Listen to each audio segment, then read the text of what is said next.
Hello everyone, welcome back to my channel. ఈరోజు recipe వచ్చేసి evening snacks మిర్చి బజ్జీ. వర్షాకాలంలో మొట్టమొదటిగా మనకు గుర్తుకొచ్చేది బజ్జీలు. వీటిని సింపుల్గా టేస్టీగా ఇంట్లో ఎలా ప్రిపేర్ చేసుకోవాలో చూసేద్దాం. దానికోసం ముందుగా నేను ఒక బౌల్ తీసుకుని అందులో శనగపిండి తీసుకుంటున్నాను. అందులో 1 టేబుల్ స్పూన్ అల్లం వెల్లుల్లి పేస్ట్, 1/2 టేబుల్ స్పూన్ వంట soda, 1 table spoon salt, 1 table spoon వాము వేసుకుంటున్నాను. అందులో ఇప్పుడు కొన్ని వాటర్ యాడ్ చేసుకుంటూ ఫైన్గా కలుపుకోవాలి. ఉండలు లేకుండా ఇలా కలుపుకోవాలి. కన్సిస్టెన్సీ రకంగా ఉండాలి. ఇప్పుడు బజ్జీ మిర్చీలని తీసుకుంటున్నాను. దీన్ని నైఫ్తో ఘాట్లు పెట్టుకోవాలి. ఇలా కట్ చేసుకొని, స్పైసీ వద్దనుకునే వాళ్ళు ఆ గింజలు తీసివేసుకున్నా పర్వాలేదు, బాగుంటుంది. స్పైసీ ఇష్టపడే వాళ్ళు అలాగే ఉంచుకున్నా బాగుంటుంది. ఈ మిర్చిలో ఇవి ఎక్కువ అంత స్పైసీగా ఉండవు.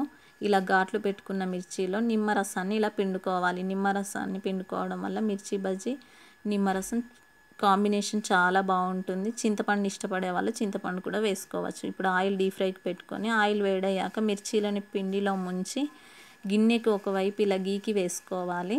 మిర్చీలన్నింటినీ ఇలాగే వేసుకోవాలి. ఇలా వేసుకోవడం వల్ల మిర్చి ఎక్స్పోజ్ అయ్యి లోపల కూడా బాగా ఫ్రై అవుతుంది. ఇలా కలర్ వచ్చాక గోల్డెన్ కలర్ తీసివేయాలి.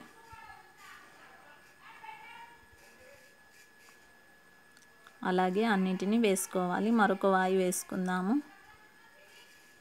ఈ మిర్చి బజ్జీలో 1 టేబుల్ స్పూన్ బియ్యపిండి వేసుకోవడం వల్ల కూడా క్రంచీగా చాలా బాగుంటుంది. అలా కూడా ప్రిపేర్ చేసుకోవచ్చు. ఈ మిర్చి బజ్జీని హాఫ్ ఫ్రై అయ్యాక మళ్ళీ డబల్ ఫ్రై చేసుకోవడం వల్ల కూడా చాలా బాగుంటాయి. అలా కూడా ప్రిపేర్ చేసుకోవచ్చు. మనకి షాపుల్లో అలాగే చేస్తారు. క్రంచీగా క్రిస్పీగా చాలా బాగుంటాయి. మనకు వర్షాకాలంలో చలికాలంలో ఈవినింగ్ అయిందంటే ఈ మిర్చి బజ్జీలే మనకు గుర్తొస్తాయి. తినాలనిపిస్తుంది కదా. ఇంట్లో సింపుల్గా టేస్టీగా మనం చేసుకోవచ్చు.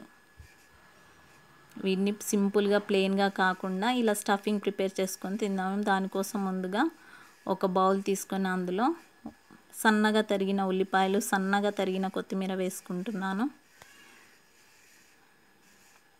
అందులోని నిమ్మరసాన్ని కూడా పిండుకోవాలి. అందులో 1/2 టేబుల్ స్పూన్ చాట్ మసాలా వేసుకుంటున్నాను. ఇందాక ఫ్రై చేసుకున్న మిర్చి బజ్జీని ఇలా కట్ చేసుకోవాలి.